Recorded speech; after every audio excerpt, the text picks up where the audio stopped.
This is the Entrepreneur Unleashed Show, episode 70 with Laura Briggs.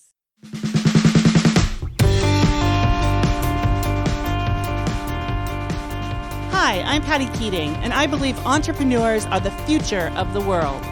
Over the past 2 decades, I've built 4 businesses in alignment with my values, giving me the freedom to live where I want and do what I love. I'm here to tell you that creating your successful business does not require struggle or sacrifice. So, how do you create the lifestyle business you love doing only what you love? Welcome to the Entrepreneur Unleashed podcast.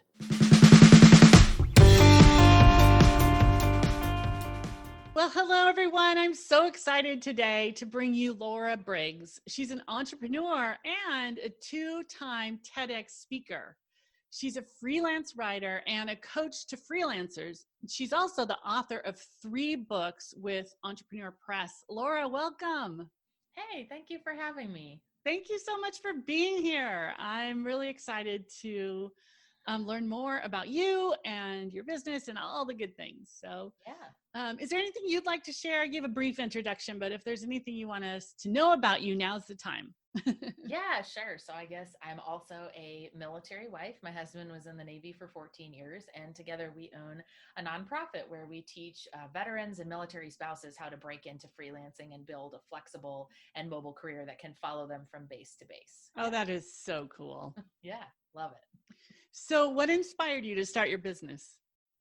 Well, a lot of it really did have to do with the fact that my husband was moving all the time. I was on track to be a teacher. I was in a PhD program working towards becoming a professor. That was what I always thought I would do, is work in higher education.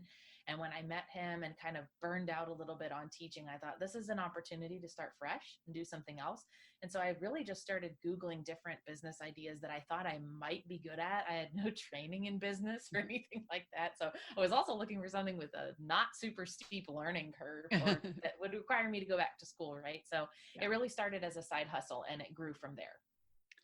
That's really cool. So you started your business. What kind of obstacles did you bump into? Time was a big one when I first got started because you don't have any clients or you don't have any revenue yet. And so it feels a lot like you're throwing spaghetti at the wall because you're like, okay, I'm doing all these things, but is this just the grind that you have to go through in starting a business, or am I doing something wrong and I need to fix it?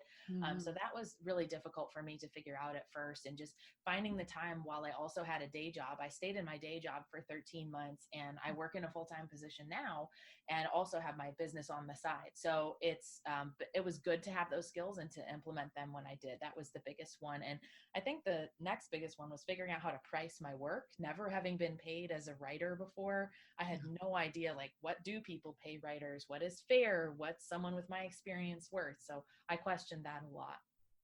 So how did you move through that? How did you conquer it? Well, what I did is I started with a couple of really small projects where I wasn't signing on the dotted line with a client to do a huge volume of work. And I figured if I underpriced myself, I would rather learn that writing one blog post or doing one article rather than saying, sure, sign me up for 30, and then realizing 2 articles in that I wasn't priced appropriately. So I also took a look at my competition and to look out there and see, like, who with similar experience and writing ability, where are they pricing themselves? I learned that it's really all across the board. So normally what I recommend people do is start with an hourly rate that you feel solid with and an estimate of how many hours you think it will take you to complete, and then use those first couple of jobs as an experience and say, okay, did I do it right, or do I need to adjust my pricing from there? But start off with those small jobs. So if you're wrong, you fail on small projects that you can kind of quickly go, okay, I can finish this and just deal with the fact that I underpriced. Yeah. So what did you learn from that? Like you kind of did a test of the client and, the workload. And then is that how you still operate today? Or did you learn any lessons from that? I definitely learned lessons from that. I think that one of the things I didn't factor in originally was the back and forth with the client, or the communication with the client. So if I signed up to, say, write a blog post for a client, I would go, okay, that's going to take me about an hour to research and write and edit it. And I kind of didn't think about, well, what if they want to do a kickoff call, or what if there's multiple revisions, or what if the whole thing has to be reworked? And so now I build in more of a buffer there. And that way it's also really clear from the beginning what the client does or doesn't get. Because if you just sell by the end product, that can mean different things to different people. Well, how many words, how many rounds of revision, how many phone calls do I get? Do I get any bells and whistles like stock images thrown in or meta descriptions and things like that? So I learned to be specific. Specificity is your friend. That's a good thing to know. Yeah. So what are you passionate about now? I really love writing books. I think my freelance career opened the opportunity for me to write books. I wrote my first book last summer. My second book is coming out in October with Entrepreneur Press. And then I have a third book coming out with them after that. And I really love the process, even though it can be overwhelming and exhausting and sometimes even frustrating. But it's almost like really, really worth it when you finally see the book come to fruition and you've put all this work into it, and you get that physical copy of it and you're like, oh, this is a real thing. Like, this isn't just a document on my computer that I've been going back and forth with for months. What led you to write a book, the first one? I really wanted to write a book. I've always loved reading and writing, but for 7 years, I was a ghostwriter for other people, writing their blogs and websites and things. So my name was never attached to a lot of the work that I did. And I was like, I really should write a book that has something like my own name is attached to it. I can have a byline for once. So then I got the opportunity to write about how to become a freelance writer. And that was right up my alley. I'm like, I can write that book without doing any research. Like, I can write that just from my brain pretty much, and really enjoyed the experience. And my agent, it was out for about 2 months, and my agent called me and said it's time to write another proposal, and we were able to sell 2 books in a kind of a package the second time around. And so I am fully booked with books for the next year. I'm good. So what's your vision with all of this? Where do you see yourself taking your business? I really want to personally impact 50,000 freelancers. That's a mission of mine that I do through the business side. I've worked with or taught over 8,000 freelancers already through my online courses and books and things. And now that I have a nonprofit, that's another way for me to impact more people. So for me, that was a really big shift for me. Like, I think a lot of us focus on being a 6-figure earner, having a certain amount of take home or profit every single month. But that started to feel really empty to me after a while. And I had to start thinking about impact over revenue and profit. And so that means the business is still very profitable and revenue driven, but I'm measuring myself by other things that like come, from a deeper place. And I found that so much easier to be motivated. It is so nice to have a mission and really know your why. That just takes you through everything, right? Yeah. Well, if you set a goal of like, I'm going to hit a $10,000 month, and then you hit it and you go, okay, that's it. It's like, there's no, like, you have to have something behind where you're going next or why you're doing those things, just to make it feel so much more connected to you. That's awesome. So what's the best advice you've ever received on this journey? Oh my goodness. The best advice I've ever received was from one of my very early mentors who taught me about delegating and outsourcing, not even in business. He told me that I should not be trying to buy a lawnmower and mow my own lawn. He's like, wait, why are you going to buy a lawnmower and mow this like acre of property? And I was like, well, because it's what you do. And he's like, and have you gotten quotes from people? Like, they would charge you $40 or $30 to mow your whole lawn. And that's 2 hours you wouldn't have to spend behind a push mower doing it yourself. And that like was a light bulb moment. Like, hey, there's probably other stuff in my business that I'm doing that I don't need to be doing. Yeah. So important. That's a huge lesson, right? Yeah. What would you say, personal growth wise, what have you experienced as a result of starting your business? I have become a much more confident negotiator and much better with my boundaries. When I first started, if anyone wanted to be my client, come on in. Sure. Yes. Like, I'll happily work with you. Do not build your business that way. It's exciting at first. Yes. I want you're like, yay, somebody wants to pay me money. What you learn fast is that not everyone is your client, and that there's an emotional cost to dealing with certain people too. And so you have to define what those parameters are.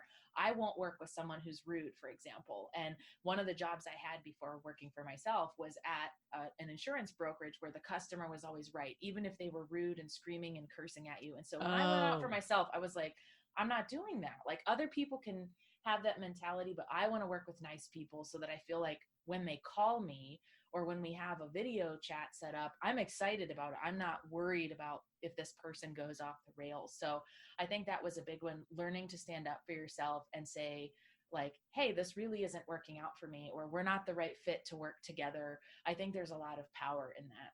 There's a lot of power. That's a great lesson. Yeah. I think a lot of times people feel like they're in business, so they have to take these people that are coming to them. And it's a tough lesson when you have somebody that you wake up in the morning, you want to feel excited about your day, not like, oh my gosh. Well, and think about too, like if you're working with, say you have like 5 clients and 2 of them are absolutely draining, you show up with that energy to every other client call and prospective client call too. And so it reads in a negative way to other people that might be interested in working with you. And so if we have limited time and energy, it should go to the right people. Absolutely. Well said. So let's talk about some of the tools and resources you use. What kind of gadgets or things do you use that make your life easier? You mentioned hiring, support. Yeah. What else? Voxer is a big one for me. It's a voice app. It's like leaving, in the old days when people used to have answering machines, which I still remember well. You leave a voice message for somebody and they answer you in that way. Because I write all day and my email inbox is kind of like a black hole, the freelancers that I coach and my team members, my contractors know that the best way to get a hold of Laura is to leave her a voice message, because it's the one thing that I do check consistently throughout the day. So that's a big one for me. Yeah. Having a task management system using something like Trello or ClickUp is really, really key. One that I'm diving into now that I absolutely love so far is Dubsado. It allows all of my client onboarding to be set up automatically, from questionnaire to intake call to invoice and payment and contract. And that makes the client experience really good, but it's also like 5 less things I have to do every single new client. So I love that. Nice. We'll put those in the show notes, you guys. So if you're listening, if you're out and about right now listening, you can just go to pattykeating.com and click on podcast, and you'll find the show notes there. So we'll put links to all the great resources she's sharing. What about like books or blogs? What are you listening to? What are you reading? What other podcasts? I think one of my favorite podcasts is the Strategy Hour. I love listening to that. They talk about how it's 2 women who are business partners, how they've grown their business. They share all of their failures as well as their successes, and they do it quickly. They're not like, oh, a year ago we were suffering from this, and you're like, oh, okay, you never said that when it was actually happening. So I love the fact that they're like, last month was our worst month ever, and here's how we're fixing it. I find that to be very genuine and helpful to people in the moment.